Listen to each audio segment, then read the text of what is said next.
I recently learned that there are over 130 million pieces of space debris in orbit.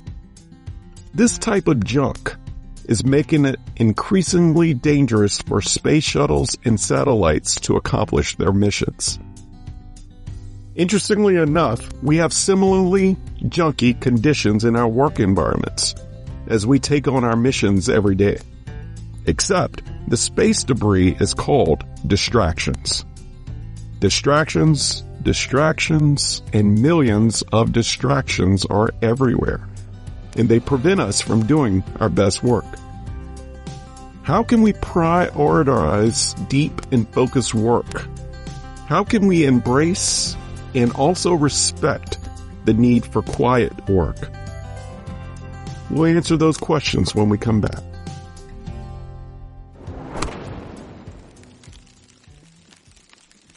You are listening to the Work Life Eubiosis podcast with your host, Charleston Edwards. If this is your first time here, welcome. My goal is simple: to eradicate burnout and to bring harmony, purpose, and balance to this world, starting with the family. My hope is that this show and the stories shared will provide encouragement and ideas that will be valuable to you on your journey to work-life freedom.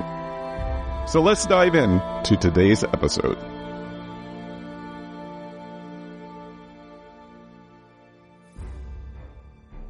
It's 4:30 already, and I have not touched my to-dos.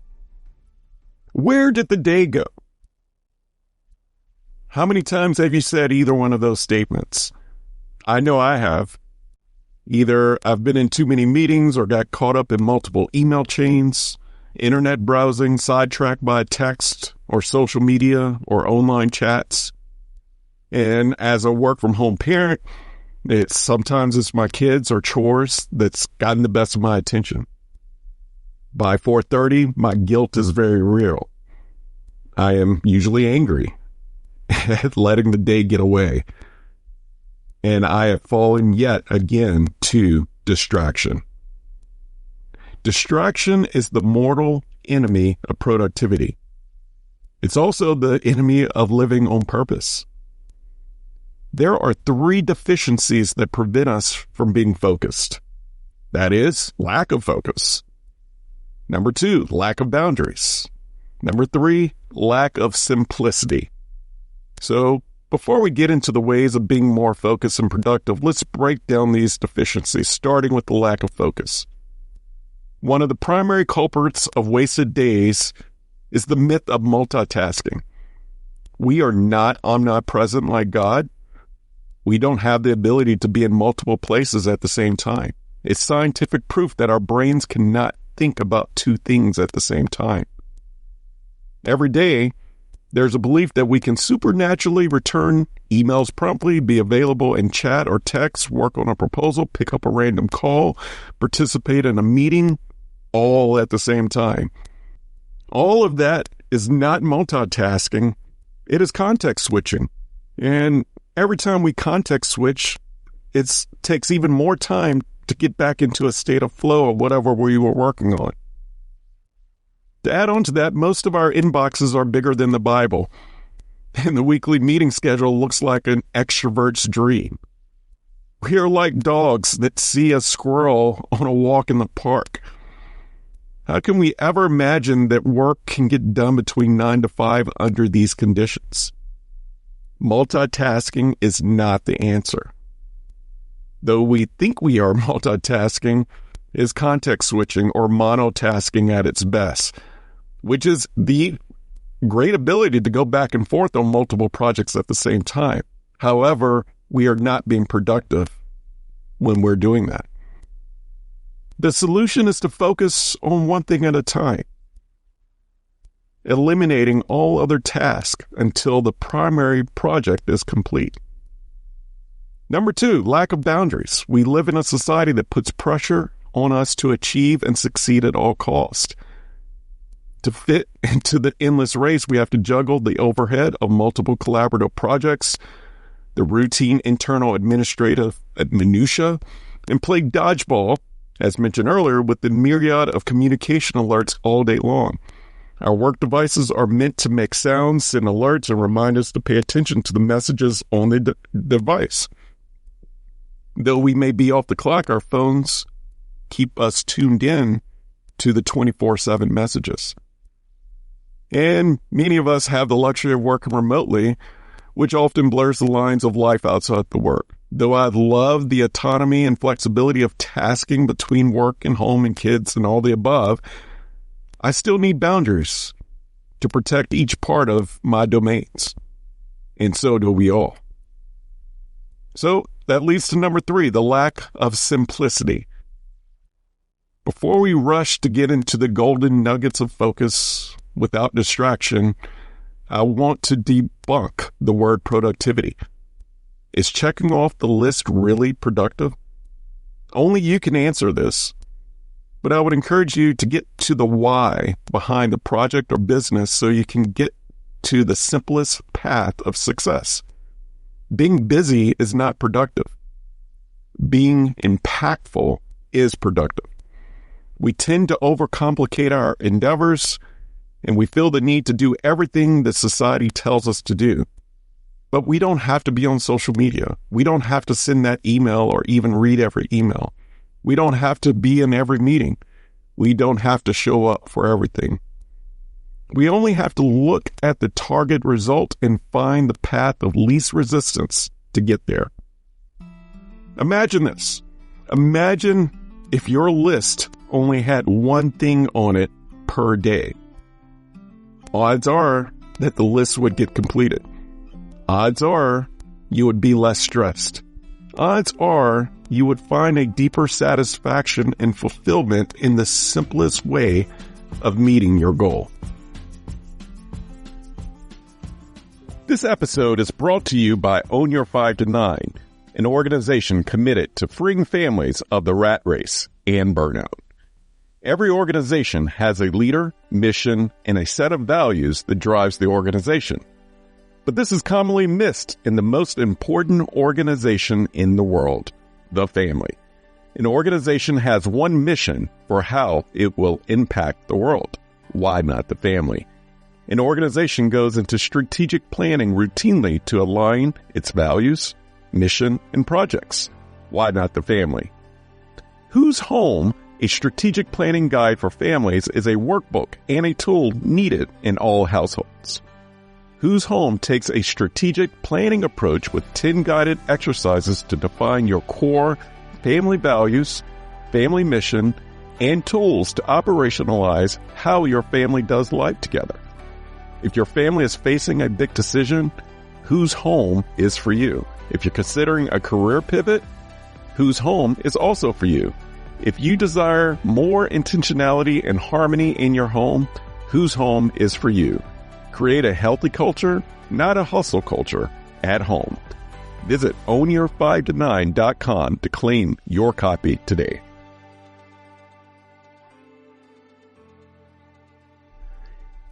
So let's get to what we can do to clear space and declutter all the junk that's in our environment. I have 10 tips, a few of these that I have touched on in previous episodes, and a few of them that I will continue to repeat in future episodes. Number 1, obey Parkinson's Law.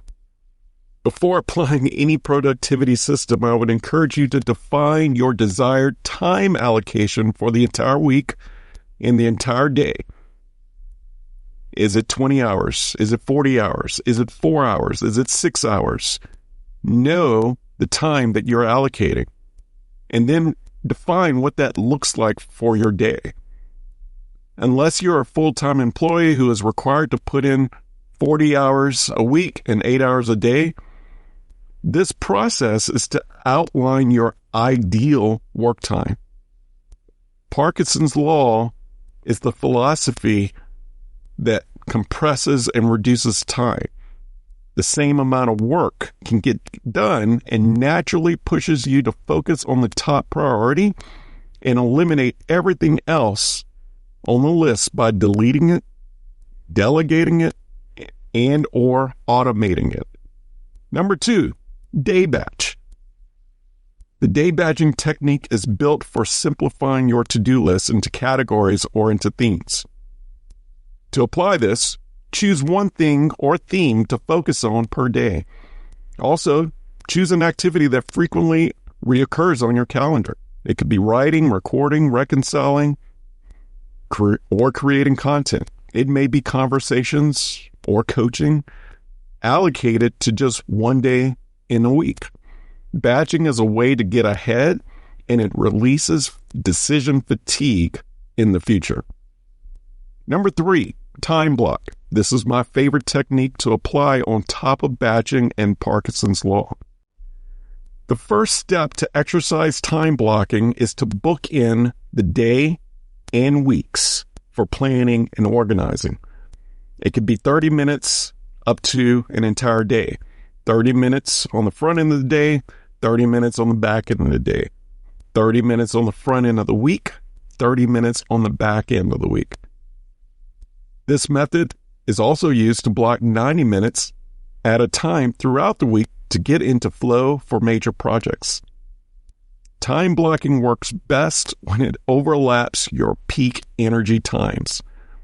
This time is meant for the one project that is on your list for the day. Number 4, brain dump. It's inevitable a day can end with so much still on the list and so much still ruminating in the brain. Our thoughts, worries, and anxieties can become a distraction. Clearing the brain can happen in a multitude of ways, but there is nothing more rejuvenating than using the last 30 minutes of your workday to outline everything you need to get done for the next day or upcoming days. When you keep all the randomness internalized, it weighs you down, creates anxiety, and increases the likelihood of you getting caught up in an open loop of trivial tasks and distractions when there is much more pressing work to get done. When brain dumping, it gives permission to move deadlines, reallocate, and redistribute tasks. I'll be going more into this approach next week in the power of planning. Number 5, under schedule. This technique embraces the gaps where nothing is scheduled for admin work or creative work. I could recommend finding at least 2 days each week when your schedule is completely clean of meetings. When scheduling white space or under scheduling, be sure to reduce your meeting times as well. Set meetings to one specific day, no more than 3 days if you're in collaborative work, such as event planning. When scheduling back-to-back meetings, underschedule the default by 5 or 10 minutes. It doesn't have to be 30 minutes, schedule it for 25 minutes. And it doesn't have to be a full hour, schedule it for 50 minutes. And you will start to get time back. Number 6, ultradian schedule. As I mentioned last week, ultradian scheduling is a powerful tool. There is power in knowing your peaks and valleys of energy. Most people peak in energy and focus between 10 a.m. and 12 p.m. and again at 4 p.m. Block these times in the morning for writing and creating. Block the later time when you're in your energy dips for creative conversations or collaborative work. And for your valleys, schedule admin stuff or maybe email maintenance. Number 7, schedule an open loop day. Debris, or distractions, as I alluded to earlier, can be unloaded during the end of the day brain dumps. But there is other debris that just piles up, like admin work. And looking at your weeks, pick a day or just a block of time that's an open loop day. The goal is to close the open loops. The loops to close are mindless administrative tasks like paying the bills, returning non-critical emails, returning phone calls, or anything else you could categorize in your non-priority list. Number 8, make a snowball. Most productivity experts say to eat the frog, but eating the frog does not work for everyone. If you're like me, you like to see momentum. And I know I've already mentioned keeping your lists being one thing, but sometimes you may need a warm-up. So find a snowflake of a task to get you going. Something that only takes 5 minutes that can help create a spark of dopamine. Intentionally add a 5-minute project to your list to start your day. Add it, do it, and watch the momentum grow. Number 9, walk and nap. We are not designed to sit 8 hours a day. Get in at least 2 15-minute walks a day. Aim for 3 if you don't exercise in the morning. Moving gets blood to the brain, which further boosts focus and creativity. Walking is not a waste of time. It's a jolt to any knowledge worker. A 20-minute nap between 1 o'clock and 3 o'clock in the afternoon is like a quadruple shot of espresso. Number 10, defend your focus hours. Once you are working on your major project, here are a few micro hacks to minimize distractions and optimize flow. Set your devices to do not disturb in airplane mode. Shut down your emails during your most important work. Close out your chats. Make sure your calendar reflects the exact project you're working on. Turn on instrumental focus music or turn off the music if you're distracted by music. Number 6, use essential oils, peppermint or orange. And lastly, improve your physical environment. Is it clutter-free? Is the lighting optimal? Is your view inspiring? Is your view distracting? Is the temperature ideal? Review all the elements that feeds your senses for optimal work. To perform well, we must know what debris is in our space that could take us off course. And then we must do our best to declutter the debris.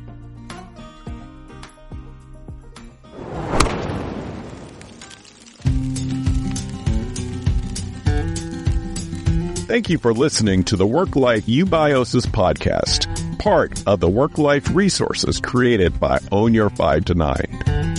I hope that you have found encouragement and a few ideas to strengthen your journey to purpose, freedom, and balance. Have you overcome burnout and found a new way of life?